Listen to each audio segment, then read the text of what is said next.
भानु प्रताप जी अपने कमरे में अपनी पत्नी नर्मदा जी के साथ बैठे हुए रोज की तरह अपने सुख दुख की बतला रहे थे। इतने में ही उनका बड़ा बेटा आया और बोला, पिताजी जरा अपनी अलमारी की चाबी तो दीजिए।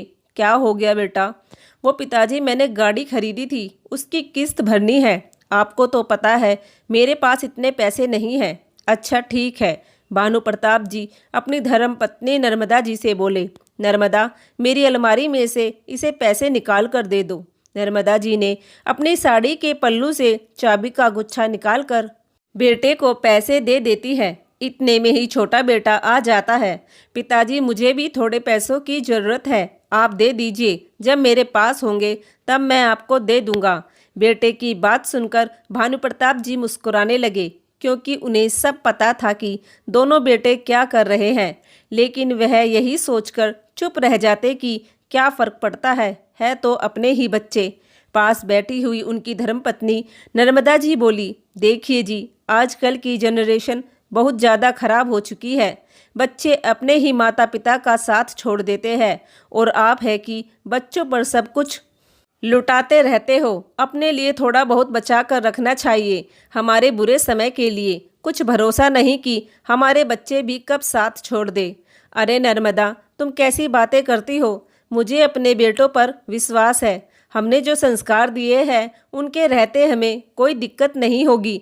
इसी तरह की बातें करके भानु प्रताप जी नर्मदा जी को चुप कर देते, लेकिन फिर भी नर्मदा जी के मन में उथल पुथल चलती रहती, क्योंकि वह अपने बेटों और बहुओं को अच्छे से जानती थी। नर्मदा जी इसी गहरी सोच में बैठी हुई थी। अरे अब क्या सोच रही हो नर्मदा? कहते हुए भानु प्रताप जी ने उनके विचारशीलता के कर्म को भंग कर दिया। अजी कुछ नहीं, बस वो। अरे चलो छोड़ो सब इन बातों को, मुझे जरा बढ़िया सी चाय बनाकर पिलवा दो, या कहो तो श्रीमती जी मैं खुद ही बना दूं। अरे नहीं, आप क्यों बनाओगे? गोपाल है ना? गोपाल? अरे गोपाल! नर्मदा जी ने अपने घर में रहने वाले 20 साल के नौकर गोपाल को आवाज़ लगाई। वह दौड़कर आया। जी माँ जी। गोपाल का इस दुनिया में कोई नहीं था। उसे छोटे से कोई रेलवे स्टेशन पर छोड़ गया था, तो भानु प्रताप जी उसे अपने साथ अपने घर ले आए थे। तभी से वह उनके साथ रहता है। भानु जी और नर्मदा जी अपने बेटे की तरह प्यार करते थे उसे, और वह भी उन्हें अपने माँ बाप समझता था। चाय पीने के बाद दोनों पति पत्नी सैर सपाटा पर चल दिए। रास्ते में ही एक तेज गति से आती हुई कार ने दोनों को टक्कर मार दी। दोनों बुरी तरह घायल हो गए। लोगों ने अस्पताल में भर्ती कराया। होश आने पर नर्मदा जी ने भानु प्रताप जी के बारे में पूछा तो डॉक्टर ने उनकी गंभीर हालत बताई। उसे सुनकर घायल हुई नर्मदा जी दौड़कर उनके पास चली गई।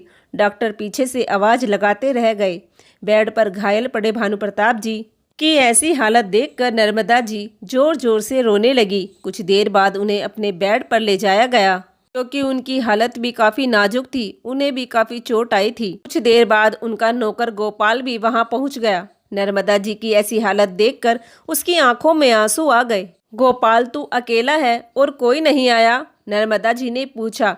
माँ जी सब लोग चले गए, दोनों भैया ने रात को रुकने के लिए मना कर दिया, इसलिए मैं चला आया आपके पास। आप चिंता मत कीजिए, बाबूजी जल्दी ठीक हो जाएंगे। गोपाल का प्यार देखकर उनकी थोड़ी हिम्मत बढ़ी। आखिर कोई तो है उनको सहारा देने वाला। कुछ दिन बाद वह दोनों अस्पताल से घर आ गए। घर आने के बाद सब कुछ बदल गया। जो भानु प्रताप जी कभी घर के मुखिया होते थे, आज अपने कमरे में बेड पर बस लेटे ही रहते हैं। वो चलने फिरने में असमर्थ हो गए थे। बेटे और बहुओं को अब माता और पिता बोझ लगने लगे थे। बेटे और बहू अपनी मस्ती में मग्न रहते। अपने माता पिता की जिम्मेदारी या सेवा से उन्हें कोई मतलब नहीं था। एक दिन नर्मदा जी बड़ी बहू से बोली, बहू जरा अपने ससुर के लिए पतली सी खिचड़ी बना दे। वैसे तो वह बहू से कभी किसी काम को कहती नहीं थी, क्योंकि गोपाल घर का सारा काम अच्छे से संभाल लेता था। लेकिन अस्पताल की भागदौड़ से उस दिन उसकी भी तबीयत खराब थी, इसलिए बहू से कह बैठी, देखिए माँ जी, कुछ दिन से जो घर में झमेला चल रहा है, इस चक्कर में मैंने अपनी अच्छे से शॉपिंग भी नहीं की है, इसलिए मैं तो शॉपिंग करने जा रही हूँ। छोटी बहू भी पास में खड़ी थी। नर्मदा जी उसके चेहरे की तरफ देखने लगी। इससे पहले नर्मदा जी खिचड़ी बनाने के लिए कहती, छोटी बहू बोल पड़ी, माँ जी मुझसे तो किसी काम के लिए कहना मत, अपना काम अपने आप करो, अब तो आप ठीक हैं। दोनों बहुओं का टका सा जवाब सुनकर नर्मदा जी अचंभित रह गई। अगले दिन वह बेटों से बोली, बेटा तुम्हारे बाबूजी बिस्तर पर लेटे रहते हैं, लेटे लेटे उनकी कमर में दर्द रहने लगा है। जब तक वह ठीक नहीं हो जाते उनके लिए एक व्हील चेयर ले आओ, मैं उन्हें उस पर बैठा कर घुमा फिरा दिया करूँगी, उनका मन भी बहल जाया करेगा। माँ आपको तो पता है एक एक पैसे की तंगी चल रही है और हॉस्पिटल में भी न जाने कितनी रकम लगी है, मेरे पास तो अब एक भी रुपया नहीं है। हाँ माँ, आप समझती क्यों नहीं हैं, हम लोग छोटी मोटी नौकरी करते हैं, हमारे पास बेफिजूल खर्चे के लिए पैसे नहीं हैं। छोटा बेटा भी बड़े बेटे की सुर में सुर मिलाता हुआ बोला। बेटों की बात सुनकर नर्मदा जी अपमान का घूंट पीकर रह गई। अब तो नर्मदा जी के पास भी पैसे नहीं थे, क्योंकि जिस चाबी के गुच्छे को नर्मदा जी अपने पल्लू से बांधकर रखती थी, आज वह चाबी बहुओं के कब्जे में थी। दुखी मन से नर्मदा जी अपने कमरे में चली गई। वहीं खड़ा हुआ गोपाल, जो कि सब कुछ सुन रहा था, वो थोड़ी ही देर बाद अपनी तनख्वाह से जुड़े हुए पैसों से बाबूजी के लिए एक व्हील चेयर ले आया। अरे गोपाल, तू कहाँ से लाया रे इतने पैसे? नर्मदा जी ने व्हील चेयर को देखते हुए पूछा।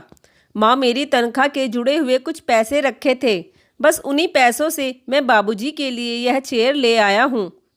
यह सुनते ही नर्मदा जी ने गोपाल को अपने सीने से लगा लिया। आज गोपाल का निस्वार्थ प्रेम और अपनापन देखकर नर्मदा जी की आंखों से आंसू थमने का नाम नहीं ले रहे थे। आज हमारे ही बेटों ने हमसे नजरें फेर ली है, इस मुसीबत की घड़ी में तूने अपनों से भी बढ़कर साथ दिया है। नहीं माँ जी, ऐसी बात मत करिए, अगर आज आप और बाबूजी नहीं होते तो मैं यहाँ नहीं होता। बचपन से जो प्यार और अपनापन आप दोनों से मुझे मिला है, उसके आगे तो मेरा किया हुआ कुछ भी नहीं है। आपने मेरे जीवन में माँ बाप की कमी पूरी की, कहते हुए गोपाल की आंखें नम हो गई। अब बाबूजी के खर्चे गोपाल अपनी बची हुई तनख्वाह से करता था। गोपाल बाबूजी का पूरा ध्यान रखता, बड़ी मन लगाकर उनकी सेवा करता। नर्मदा जी के प्यार और गोपाल की सेवा से एक दिन बाबूजी पूरी तरह स्वस्थ हो गए। व्हील चेयर छोड़कर अब वह खुद अपने पैरों से चलने फिरने लगे। एक दिन उन्होंने अपने दोनों बेटों को और बहुओं को अपने पास बुलाया। दोनों बेटे अपने अपने कमरे से चिल्लाते हुए बोले, क्या हुआ बाबूजी? आप खुद तो निठल्लों की तरह घर में हाथ पर हाथ धरे बैठे रहते हैं और हमें भी कुछ काम करने नहीं देते। कहते हुए जब उनकी नज़र बाबूजी पर पड़ी तो पास में बैठे वकील को देखकर बेटे और बहू भौचक्के रह गए। दोनों बेटे और बहू आपस में खुसुर पुसुर करने लगे। बड़ा बेटा बोला, अरे मुझे लगता है पिताजी ने अपनी हालत को देखते हुए वकील को वसीयत तैयार करने के लिए बुलवाया है। छोटा बेटा बोला, अरे यह तो बड़ी खुशी की बात है, चलो अच्छा ही है, अपने मरने से पहले सब कुछ हमारे नाम कर दे। कहते हुए बेटों और बहुओं के चेहरे पर कुटिल मुस्कान छा रही थी। भानु प्रताप जी ने वकील से अपनी वसीयत पढ़ने के लिए कहा। जैसे जैसे वकील वसीयत पढ़ता जा रहा था, वैसे वैसे ही बेटों और बहुओं की आंखें और मुंह फटा का फटा जा रहा था, क्योंकि उसमें लिखा था कि मैं अपने दोनों बेटों और बहू को अपनी वसीयत से बेदखल करता हूँ। आज से इस वसीयत का हकदार गोपाल होगा।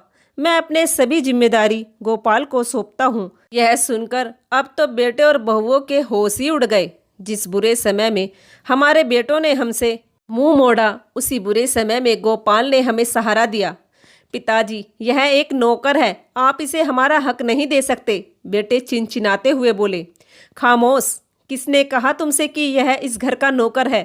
अभी अभी तुम लोगों के सामने वसीयत पढ़कर सुनाई गई है। मालिक है ये इस घर का, मालिक। अब तुम्हारे पास कुछ दिन की मोहलत है, इस घर को जल्द से जल्द खाली कर दो, वरना अपने हाथों से ही तुम लोगों को धक्के मार कर घर से बाहर कर दूंगा। शुक्र है भगवान का जो हमें ऐसा दुख दिखाया, जिसके कारण मुझे तुम दोनों की असलियत पता चली है। मैं तो कब का इस दुनिया से चला गया होता, अगर आज गोपाल ना होता तो। अरे उसने तो अपना खून ना होकर भी अपनों से बढ़कर फर्ज निभाया। आज बाबूजी की बात सुनकर बेटे और बहू की नजरें शर्म से नीचे झुकी हुई थी, लेकिन अब पछताने से क्या फ़ायदा, क्योंकि भानु प्रताप जी जो फैसला ले चुके थे उस पर वह पूर्ण रूप से अटल थे। बेटे और बहू ने उनसे कई बार माफ़ी मांगी, लेकिन भानु प्रताप जी और नर्मदा जी ने उन्हें माफ़ नहीं किया और मजबूरन ही बेटे और बहू को घर छोड़कर जाना पड़ा।